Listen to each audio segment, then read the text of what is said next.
நண்பர்களே, தன்னலம் பெருக பெருக உலகிலே எல்லாமே கெட்டு போகிறது, நலிவடைந்து விடுகிறது என்பதை இறையடியார் வீரமாமுனிவர் தேம்பாவனிலே ஒரு இனிய செய்யுள் மூலமாக நமக்கு உணர்த்துகிறதை பார்க்கிறோம்.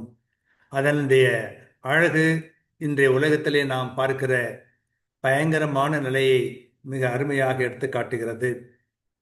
காரும் நஞ்சு என, கனலையும் நஞ்சு என, மாறி சோறும் நஞ்சு என, துரும்வழி நஞ்சு என, சுடர்பூன் ஆரம் நஞ்சு என, ஆடை நஞ்சு உணவு நஞ்சு அமிர்த நீரும் நஞ்சு என, நேமிகள் எவையும் நஞ்சு எனவே இப்படி மாறிவிட்டது என்கிறார்.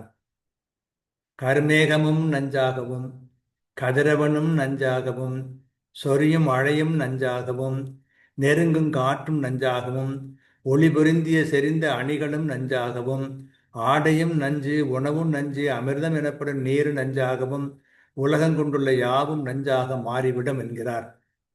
கார்மேகம் நஞ்சு, பகலவன் நஞ்சு, மழையும் நஞ்சு, தென்றல் காற்று நஞ்சு, அணியும் நகைகள் நஞ்சு, உடுத்தும் ஆடைகள் நஞ்சு, உண்ணும் உணவும் நஞ்சு, பருகும் நீரும் நஞ்சு, உலக படைப்புகள் யாவும் நஞ்சாக மாறும்.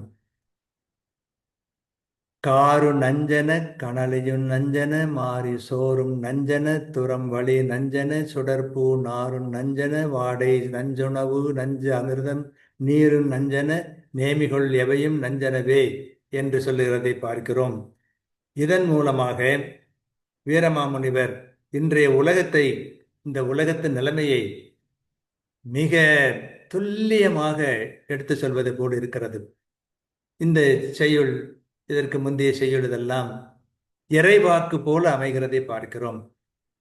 இன்றைய உலகத்தில் இதை கண்கூடாக நாம் அனுபவித்து வருகிறோம், வேதனைப்பட்டு கொண்டிருக்கிறோம்.